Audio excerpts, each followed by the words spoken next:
अस्सलाम वालेकुम वरहमतुल्लाहि वबरकातुहू। कैसे हैं प्यारे बच्चों, आप सभी ठीक है जी। मेरा नाम टीचर अख्तर अली हाशमी है और मैं Hasan education institute of health sciences के प्लेटफॉर्म से आप लोगों के सामने हाजिर हूँ।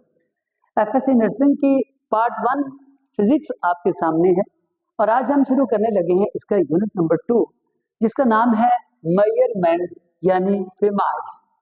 इसमें हम मुख्तलिफ यूनिट की जो पैमाइश है उसके बारे में डिस्कस करेंगे।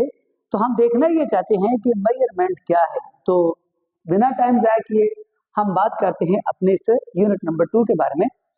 तो बच्चों, लफ्ज़ जो मेजरमेंट है वो मेजर से निकला है, जिसका मतलब है आपके पास पैमाइश करना। असल में मेजरमेंट क्या करती है, ये क्वांटिफाइज करती है, यानी क्वांटिटी बताती है, कम ज्यादा।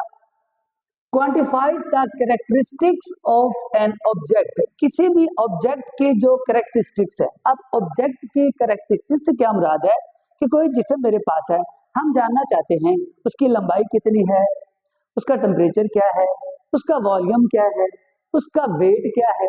सो ऑल दीज थिंग्स जो है ना, वो आपके किसी भी ऑब्जेक्ट की कैरेक्टरिस्टिक्स हैं। तो इसे पता चला कि measurement quantifies the characteristics of an object or event. कौन से? Which we can compare with each other, जो हम दूसरी चीजों के साथ उसको कंपेयर कर सकें या इवेंट्स के साथ कर सकें। मिसाल के तौर पे एक ऑब्जेक्ट मेरे पास ए है, एक ऑब्जेक्ट मेरे पास बी है। मैं कह सकता हूं कि ए ऑब्जेक्ट जो है वो बी से कितना ज्यादा भारी है, कितना ज्यादा गर्म या ठंडा है, कितना ज्यादा लंबाई के लिहाज से है। तो मतलब क्वांटिफाइज करती है, उनको कंपेयर किया जाता है मेजरमेंट के लिहाज से। तो बामुहावरा इसकी जो डेफिनेशन बनेगी बच्चों, जो आपने याद करनी है, जिसको आपने लिखना है, वो है measurement quantifies the characteristics of an object or event which we can compare with each other things or event. अच्छा, उसके बाद आप कह सकते हैं कि ये जो मेजरमेंट होती है ना, एक किस्म की टेक्निक होती है। अब टेक्निक क्या है, सुने। A technique in which the properties of an object, यानी प्रॉपर्टीज या कैरेक्टरिस्टिक्स से की बात है, जो मैं पहले आपसे कह चुका हूं कि किसी भी ऑब्जेक्ट की लंबाई क्या है, उसका टेम्परेचर क्या है, उसका वॉल्यूम क्या है। तो ये हर एक चीज की ये कैरेक्टरिस्टिक्स हैं या प्रॉपर्टीज हैं। तो कहता है जी, in which the properties of an object जो है आर डिटरमिन्ड, उनको हम देखते हैं by comparing them with to a standard quantity, जिसका हम क्या करते हैं, एक मुवाजना करते हैं किसी स्टैंडर्ड क्वांटिटी के साथ। ठीक है, विद अ स्टैंडर्ड क्वांटिटी। अच्छा, मेजरमेंट की आपके पास टाइप्स भी होती हैं। कौन कौन सी? कि किसी भी चीज की मेजरमेंट आप कैसे कर सकते हैं, आप टाइम मेजर कर सकते हैं, लेंथ मेजर कर सकते हैं, वेट मेजर कर सकते हैं, किसी चीज का वॉल्यूम मेजर कर सकते हैं, या किसी चीज का टेम्परेचर मेजर कर सकते हैं। तो ये सारी मेजरमेंट की आपके सामने टाइप्स आती है। अच्छा, अब मेजर अगर किसी चीज को करना है तो उसका कोई ना कोई यूनिट भी होना चाहिए। तो डेफिनेटली अभी हमने देखा कि हमारे पास टाइम के जो यूनिट्स होते हैं, जिसमें हम टाइम को मेजर करते हैं, मापते हैं, तो ये छोटे से लेकर बड़े टाइम के यूनिट्स आपके पास हैं। मसलन units of time are seconds, minutes, hours, day, month, years.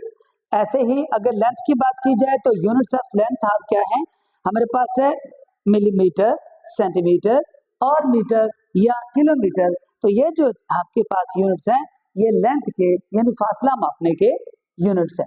इसी तरह बच्चों, अगर हम पैमाइश की बात करें तो हमारे सामने ये जो वेट आ जाता है, वजन आ जाता है, तो units of weight are gram, kilogram, tons, metric ton, हेट्रिक टन एटसेट्रा, और भी बहुत सारे हो सकते हैं।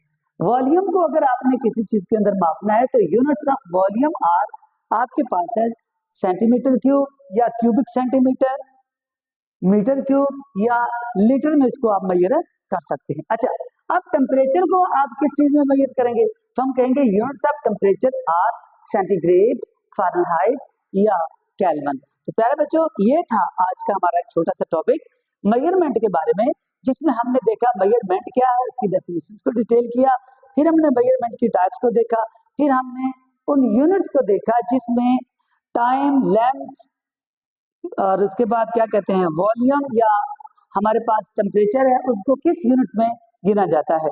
तो बच्चों, उम्मीद है ये छोटा सा टॉपिक है, बहुत आसान है, आप लोग अपने मैट्रिकुलेशन में भी पढ़ते रहे हैं, आपको याद हो गया होगा, समझ भी आ गई होगी। मजीद दुआ में याद रखिएगा। अल्लाह।